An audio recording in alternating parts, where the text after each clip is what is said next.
Le 17 juin 2024, Jay Slater, un Anglais de 19 ans qui était en vacances à Tenerife, une île magnifique des Canaries, a disparu dans des circonstances troubles. A démarré l'une des affaires les plus médiatisées en Grande-Bretagne ces dernières années.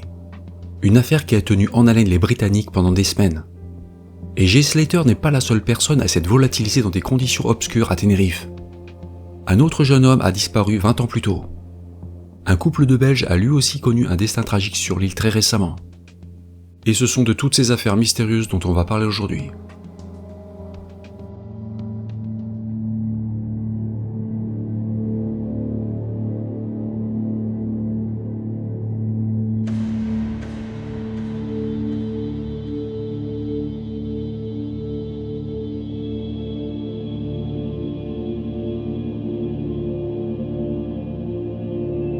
Hello, c'est Lionel, vous êtes au bon endroit au bon moment parce qu'aujourd'hui on va partir au soleil, à Tenerife, pour parler d'une affaire qui a fait grand bruit il y a quelques mois.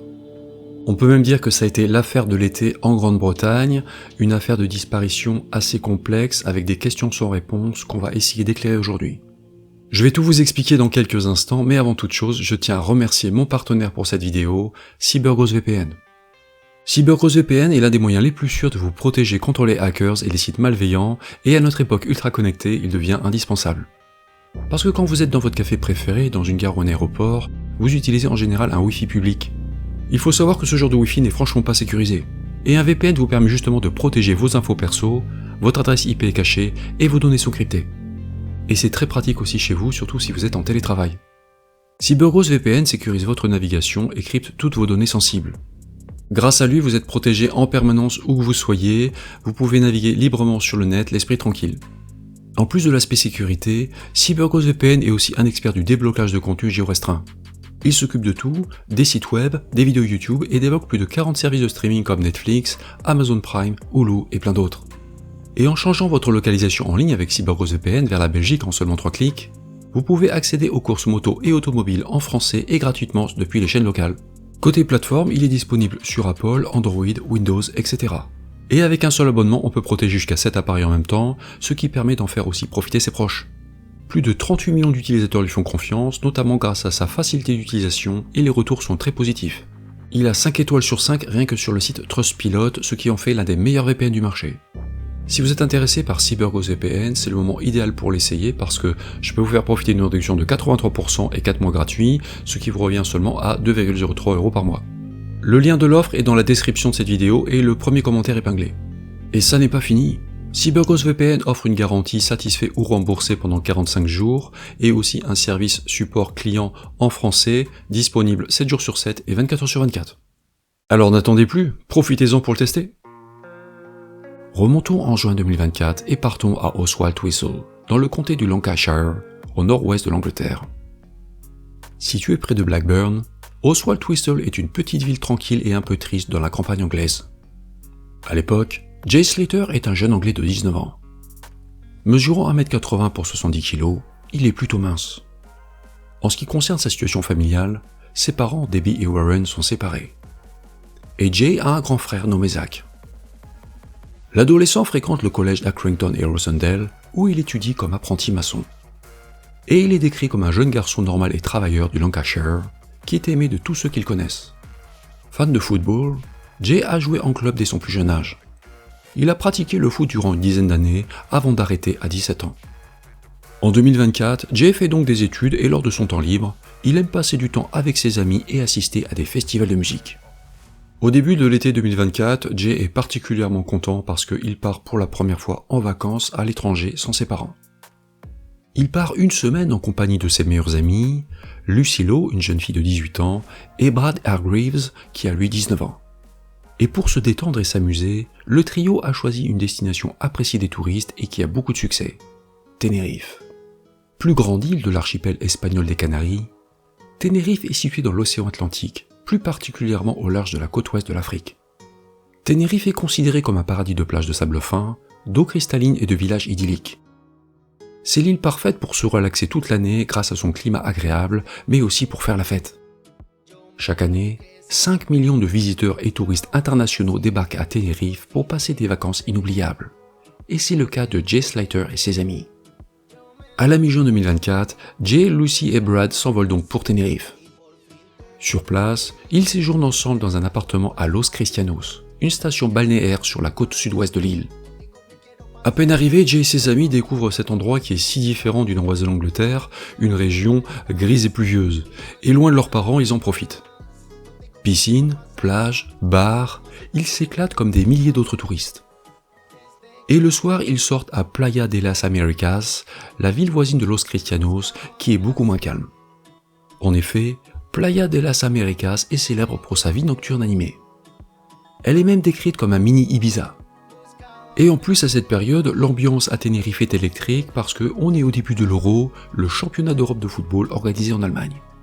Au départ, Jay est donc apparemment super heureux à Tenerife. Il est avec ses meilleurs potes au soleil, sur une île paradisiaque où il fait la fête. Mais son séjour va tourner au drame. Le dimanche 16 juin 2024, Jay participe avec ses amis au festival de musique NRJ au Papagayo Beach Club, un établissement branché en bord de plage à Playa de las Américas. Et vers 1h du matin, le lundi 17 juin, l'Anglais est filmé en train de danser sur la piste. Les images ont été retrouvées par la suite. Et au fil des heures, l'adolescent n'a plus l'air en grande forme. Il semble avoir chaud puisqu'il a enlevé son t-shirt et il a dû consommer de l'alcool et ou autre chose.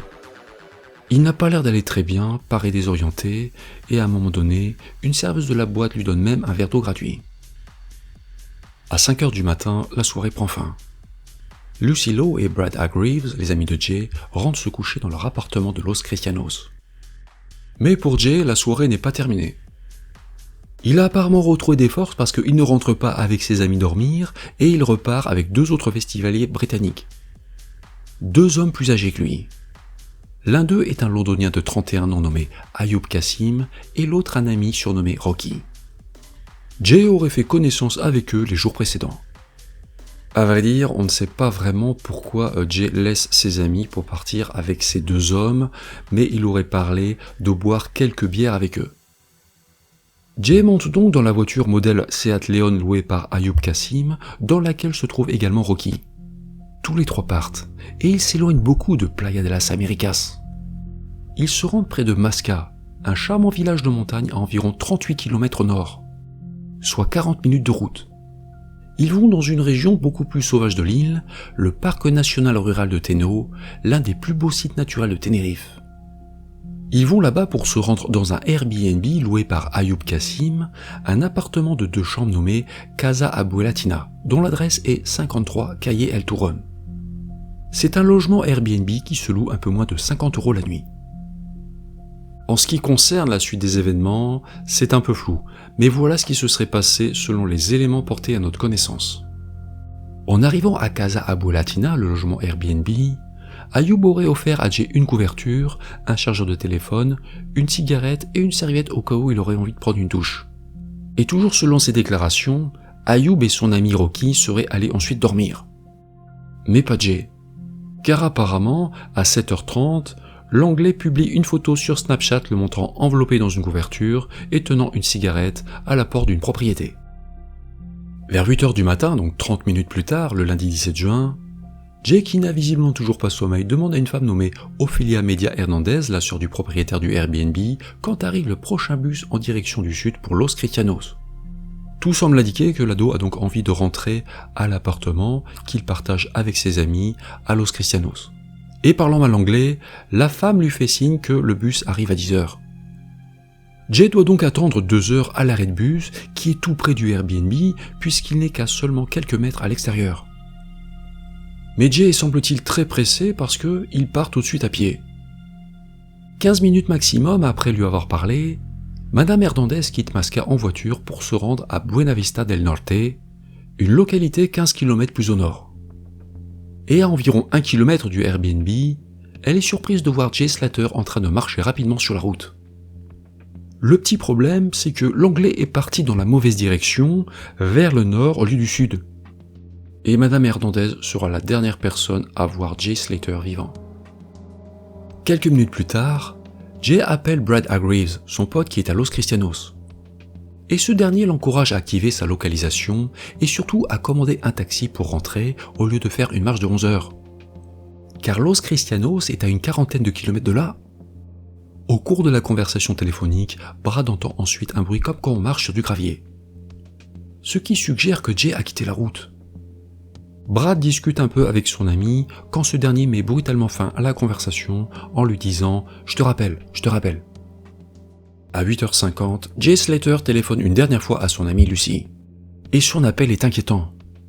Il lui explique qu'il est au milieu des montagnes, sans rien autour, avec une batterie de téléphone faible. Il n'a plus que 1% de batterie. Et pour ne rien arranger, il s'est coupé la jambe sur un cactus et a besoin d'eau. De toute évidence, Jay est perdu dans les montagnes, il n'a aucune idée de l'endroit où il se trouve, et en plus, l'appel coupe brutalement. Certainement parce que la batterie de son téléphone est à plat. Angoissée, Lucy contacte sans tarder les secours. Elle appelle la police des Canaries à 9h04 du matin.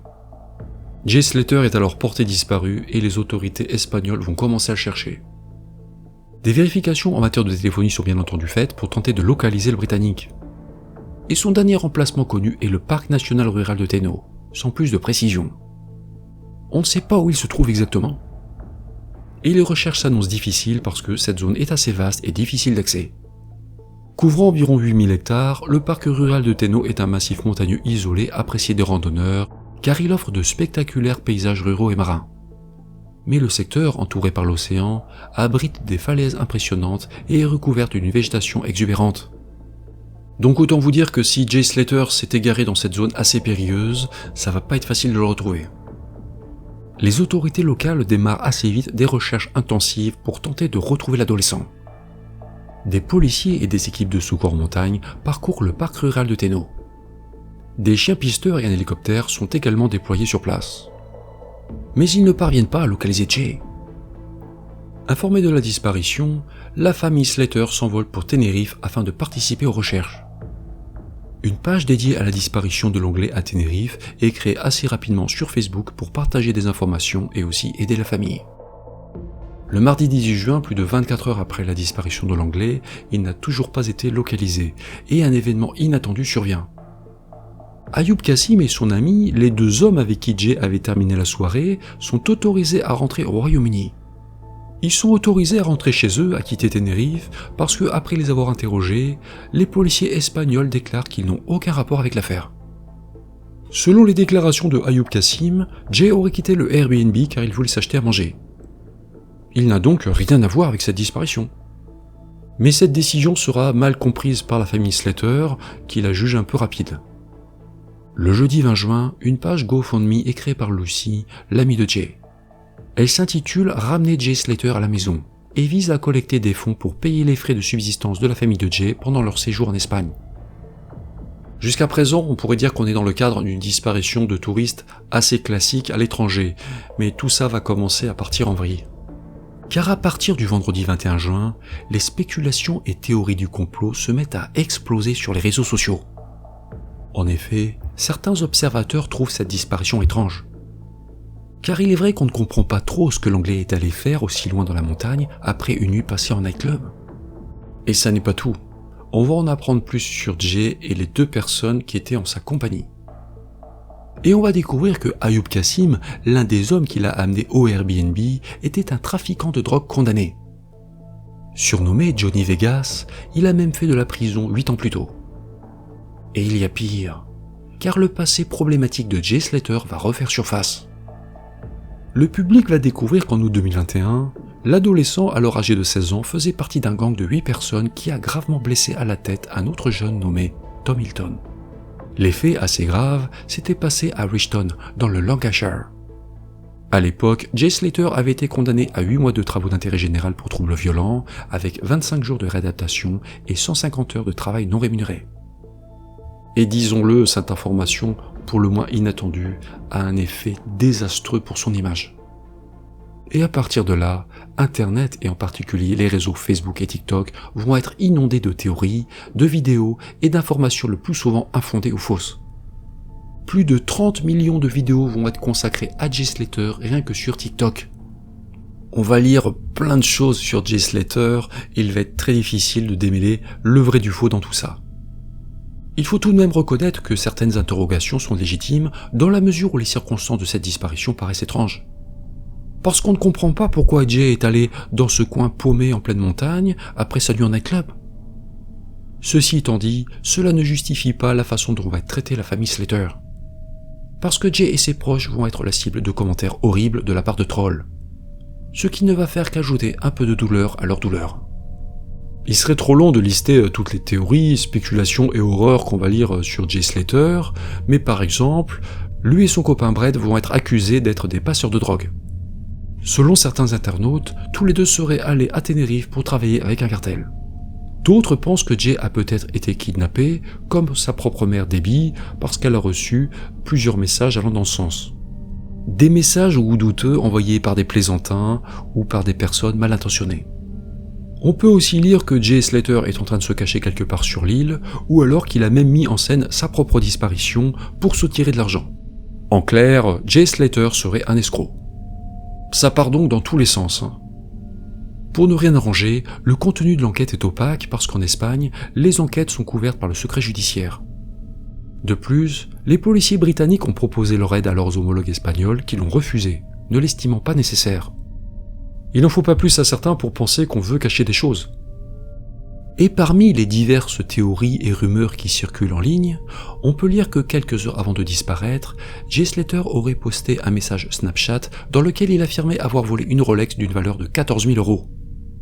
Il aurait volé cette montre de luxe à une personne au cours d'une bagarre à l'extérieur du Papagayo lors de sa soirée en nightclub. Une information niée par la famille et qui ne sera jamais confirmée par la suite par la police, qu'elle soit espagnole ou britannique. Devenu viral en ligne, les spéculations se focalisent évidemment sur le passé criminel de l'adolescent et des deux hommes chez qui il avait séjourné à Masca. On a l'impression qu'il y a quand même quelque chose de louche là-dedans et que cette disparition n'est pas le fruit du hasard. Par ailleurs, des rumeurs laissent entendre que Jay aurait quitté précipitamment le Airbnb car il avait peur. Et que Ayoub Kassim et son pote surnommé Rookie, parce que son identité n'a pas été révélée, auraient joué un rôle dans sa disparition. Autorisé à rentrer à Londres dès le lendemain de la disparition de l'ado, Ayoub Kassim déclare lui qu'il n'y est pour rien dans cette affaire. Il assure que Jay est arrivé vivant au Airbnb et qu'il est reparti vivant. Une affirmation qui n'a jamais été contredite par les autorités qui ont jugé Kassim et son ami non pertinents pour l'enquête. En tout cas, pendant ce temps-là, les esprits continuent vraiment de s'échauffer sur la toile. Et la famille Slater, en plus des messages haineux, reçoit des appels téléphoniques d'inconnus affirmant qu'ils ont enlevé Slater et le retiennent contre rançon. Et Debbie, la mère de Jay, se déclare terrorisée par les trolls d'internet, au point où Tom Hilton, l'ancienne victime de Jay Slater et de son gang, va prendre la parole pour demander qu'on arrête ce harcèlement. Hilton exhorte les gens à avoir un peu de respect et d'aider à retrouver le disparu pour qu'il soit ramené à sa famille. Ce qui est quand même un geste assez noble de sa part, il faut le dire. Pendant ce temps, les battues se poursuivent évidemment à Tenerife. Et le samedi 22 juin, après des jours de recherche autour de Masca, les équipes concentrent leurs efforts sur deux petits bâtiments au fond d'un ravin près de l'endroit où le téléphone de Jay a sonné pour la dernière fois. Seulement, on ne trouve rien. Dans cette affaire, la police a bien entendu recueilli des témoignages et vérifié plusieurs observations potentielles. Et le lundi 24 juin, elle vérifie une nouvelle piste à Santiago del Teide, un village proche de Masca. Effectivement, un homme pouvant être Jay Slater a été filmé par une caméra de vidéosurveillance sur la place de l'église dans ce village. C'était le jour de sa disparition vers 18 h, ce qui pourrait peut-être signifier que le Britannique est toujours vivant sur l'île. Mais cette nouvelle piste potentielle finira comme les autres dans une impasse. Le dimanche 30 juin 2024, 2 semaines après la disparition de Slater, la garde civile espagnole annonce la fin de l'opération de recherche, mais que l'enquête reste ouverte. Cependant, la famille et les amis de Jay restent à Tenerife pour continuer à le chercher. Par la suite, les semaines passent sans éléments nouveaux. Depuis un mois, ce fait divers a généré une énorme médiatisation internationale et de nombreux débordements sur Internet, du jamais vu depuis l'affaire Maddie McCann, une fillette britannique de presque 4 ans qui s'était volatilisée en 2007 lors de vacances au Portugal. On a vraiment l'impression que ce mystère ne sera jamais résolu quand un coup de théâtre va se produire. Le dimanche 14 juillet 2024, une équipe de recherche et de sauvetage venue des Pays-Bas débarque à Tenerife avec des chiens entraînés à retrouver des personnes mortes ou vivantes. Ce groupe d'experts néerlandais a déjà secouru des centaines de personnes après des catastrophes naturelles comme les tremblements de terre en Turquie et au Maroc en 2023. Ils se mettent au travail et leur venue sera déterminante car le lendemain, le lundi 15 juin, ils retrouvent vers 10h du matin un corps avec les vêtements et les effets personnels de Jay Slater. Ce corps se trouvait dans une zone inaccessible près de Masca. Vous voyez l'endroit exact sur ces images. Par la suite, le cadavre est récupéré et transporté par hélicoptère et une autopsie va confirmer qu'il s'agit bien de celui de Jay Slater. L'adolescent aurait succombé à une chute accidentelle. Et le lieu de l'accident n'était qu'à 1800 mètres du Airbnb à vol d'oiseau. Il n'était donc pas si loin. Quand on essaie de reconstituer son parcours, tout semble indiquer que Jay est parti sur la route, puis qu'il est sorti vers la gauche à un moment donné, et ensuite descendu vers la zone où il a perdu la vie.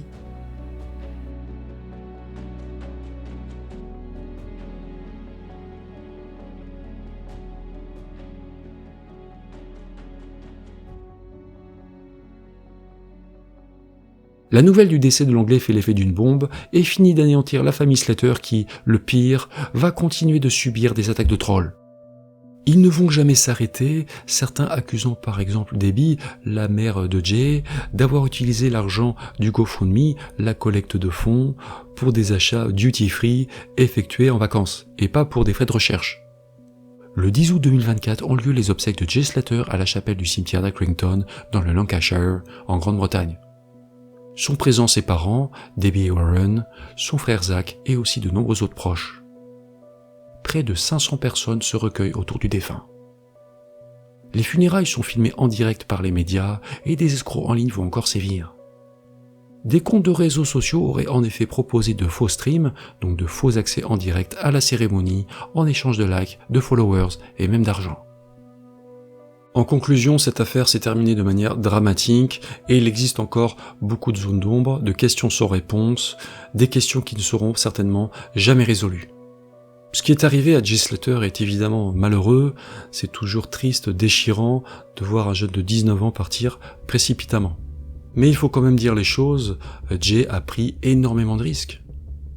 Durant sa dernière soirée au nightclub, il a sûrement beaucoup bu et sans doute pris des substances, comme le laissent penser les images vidéo.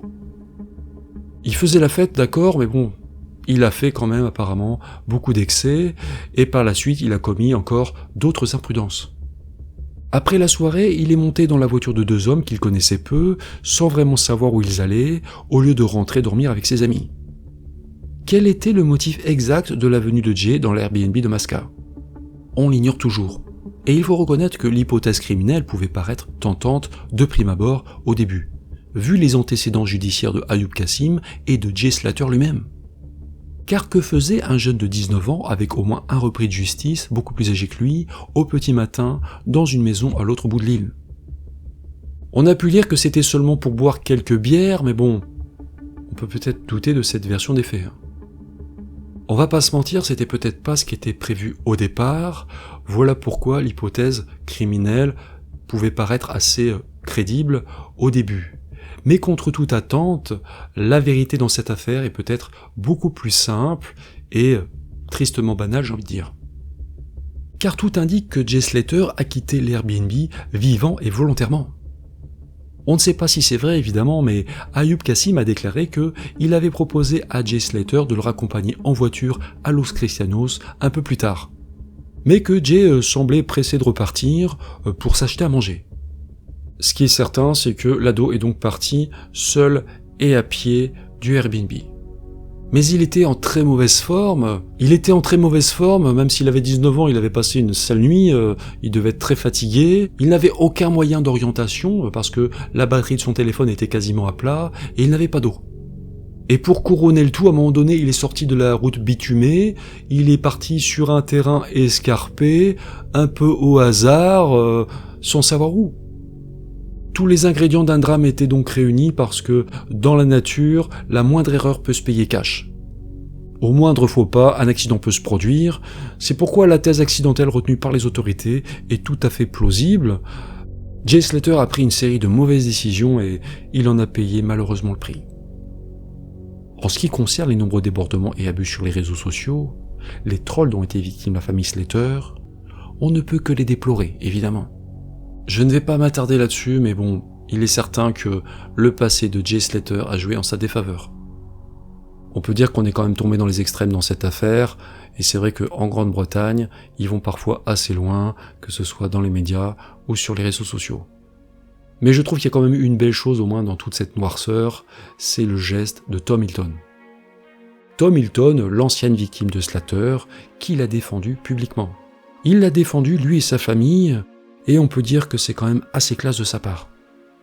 La disparition de Jay Slater à Tenerife en juin 2024 s'est donc terminée de manière tragique. Et fait étonnant, on s'est rendu compte qu'une autre affaire assez ressemblante s'était produite au même endroit 20 ans plus tôt. En février 2004, un Anglais de 24 ans nommé Kevin Henley a quitté la Grande-Bretagne pour se rendre à Tenerife. Et en Angleterre, Kevin vivait à Fleetwood, une station balnéaire située dans le comté du Lancashire, à seulement 65 km d'Oswald Whistle, d'où était originaire Jay Slater. Kevin était donc de la même région que lui. Désireux de passer plusieurs mois à Tenerife, Kevin a commencé à travailler dans des pubs et des bars de Playa de las Américas, le quartier où Jay avait assisté à un festival de musique la nuit précédant sa disparition. Et le 14 juin 2004, presque 20 ans jour pour jour avant Jay Slater, Kevin s'est lui aussi volatilisé. Ce jour-là, il avait déjeuné avec un ami vers midi au Merlin, un restaurant buffet chinois de Playa de las Américas. Par la suite, il était reparti et avait été aperçu pour la dernière fois en train de marcher en direction d'un bar appelé le Sportsman. Et on ne l'avait plus jamais revu. Autre point commun avec Jay Slater, c'était également en plein Euro de football, organisé cette fois au Portugal. Suite à la disparition de Kevin Henley, la police espagnole a fait une enquête complète. Des investigations ont également été menées ultérieurement par les forces de l'ordre britanniques, celles du Lancashire, en vain. L'Anglais n'a jamais été retrouvé. Et quand la sœur et la mère de Kevin ont appris en juin 2024 qu'un autre jeune Britannique avait disparu à Tenerife, ça n'a fait que réveiller des mauvais souvenirs. Surtout que le mystère entourant la disparition de Kevin Henley n'a toujours pas été résolu 20 ans après les faits. Revenons maintenant en 2024 qui aura été une année assez sombre pour Tenerife parce qu'en plus de Jay Slater, l'île a connu une autre affaire particulièrement glauque impliquant des étrangers. Le 22 avril 2024, Laura Trappeniers et Mark Olbrecht, des ressortissants belges d'origine flamande âgés de 66 et 71 ans, ont disparu à Tenerife. Tous les deux n'étaient pas des touristes mais des expatriés. Selon leurs proches, le couple menait une vie heureuse depuis 16 ans sur l'île, plus précisément à Callao Salvaré, où il avait élu domicile. Mais fin avril 2024, Laura et Mark sont complètement sortis des radars avec leur véhicule, une Opel Mokka bleue immatriculée en Espagne. Les deux Belges ont fait l'objet d'un avis de disparition et 5 jours plus tard, un pêcheur a fait une découverte macabre. Il a retrouvé un corps féminin mutilé repêché par les flots sur la côte est de l'île, à une 50aine de kilomètres de Callao Salvaré. Bien que la dépouille soit dans un état de putréfaction avancé, l'autopsie a révélé qu'il s'agissait de celle de Laura. Et il est clair que la sexagénaire a été victime d'un homicide dans la mesure où elle n'avait plus ses 2 jambes. Et pardon pour les détails, mais une main lui manquait également, ôtée au moyen d'une scie. Bien que les enquêteurs n'aient pas réussi à retrouver Mark Olbrecht, l'affaire a pris une tournure criminelle et les enquêteurs espagnols ont été relativement efficaces. Ils ont arrêté 3 suspects, tous de nationalité belge. Un restaurateur de 44 ans nommé Paul Michael A et son fils Lucas, âgé de 23 ans. Tous les deux originaires de Mons en Belgique. Le 3e homme se nomme quant à lui Massimo N et il est originaire du Tertre en Wallonie. Ce dernier a d'ailleurs été interpellé de manière musclée par les forces de l'ordre espagnoles. Paul Michael A, l'un des suspects, était le voisin et locataire du couple assassiné. Il habitait dans une maison leur appartenant à côté de la leur. Et concernant un possible mobile, on parle d'un différend financier entre Mark Olbrecht et cet homme que le retraité surnommait le Thaï. En effet, Paul Michael A s'était expatrié 2 ans en Thaïlande avant de venir vivre aux Canaries. Placés en détention provisoire, les 3 suspects clament leur innocence depuis le début. Cependant, des sources bien placées estiment que la police espagnole aurait un solide dossier contre eux. Par exemple, Massimo N aurait été filmé par une caméra de vidéosurveillance en train d'entrer dans la maison du couple et en ressortir avec 2 sacs poubelles. De plus, des voisins ont vu Paul Michael A, l'un des 3 suspects, nettoyer sa terrasse au moment des faits. L'homme était parti précipitamment en Belgique avec son fils, peu après la disparition du couple. Paul Michael A, toujours lui, est suspecté d'avoir transporté les corps de ses victimes dans son véhicule, une Renault Clio blanche.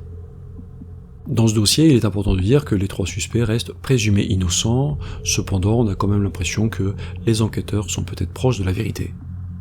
Surtout qu'un autre rebondissement s'est produit plus récemment. Le 10 octobre 2024, un corps ligoté et brûlé a été retrouvé tout près de l'endroit de la découverte de celui de Laura Tarpeniers. Les restes d'une personne ayant subi de graves mutilations ont été découverts dans un tunnel sous une autoroute, à quelques kilomètres de Porris de Abona, sur la côte est de l'île. Encore une fois, cette personne a été victime d'un homicide. On a soupçonné qu'il s'agissait peut-être de Mark Olbrecht, l'époux de Laura, dont on n'est toujours sans nouvelles. Cependant, des examens médico-légaux ont écarté formellement cette piste. Ce corps n'était pas celui de Mark Olbrecht qui demeure toujours introuvable à l'heure actuelle. Mais bon, on a quand même de bonnes raisons de penser qu'il a malheureusement connu le même sort que sa femme. Cette affaire survenue aussi cette année à Tenerife est toujours en cours, et espérons que les proches de Mark et Laura obtiendront bientôt toutes les réponses qu'ils attendent. Voilà, c'est fini pour aujourd'hui. Si vous avez apprécié cette vidéo, je vous remercie de mettre un pouce en l'air. Un grand merci aussi à ceux et à celles qui partageront cette vidéo sur les réseaux sociaux ou ailleurs. Parce qu'un petit partage ne coûte rien et ça aide à faire connaître ces affaires à d'autres spectateurs. Et pour plus de contenu, je vous invite aussi, si ce n'est pas encore fait, à vous abonner à la chaîne. Vous n'avez pas idée à quel point ça peut aider au référencement. Un grand merci aussi évidemment à CyberGhost VPN d'avoir sponsorisé cette vidéo. Et si vous êtes à la recherche d'un excellent service VPN à un prix incroyable, cliquez sur le lien dans la description et obtenez une confidentialité numérique complète pour seulement 2,03 € par mois. Si vous ne savez pas quoi regarder maintenant, d'autres vidéos vont vous être proposées dans quelques instants, notamment la disparition de Maddie McCann, l'une des affaires de disparition les plus folles et célèbres au monde. Moi je vous laisse, je vous dis à bientôt sur la chaîne, et en attendant, faites attention à vous et surtout, ne disparaissez pas.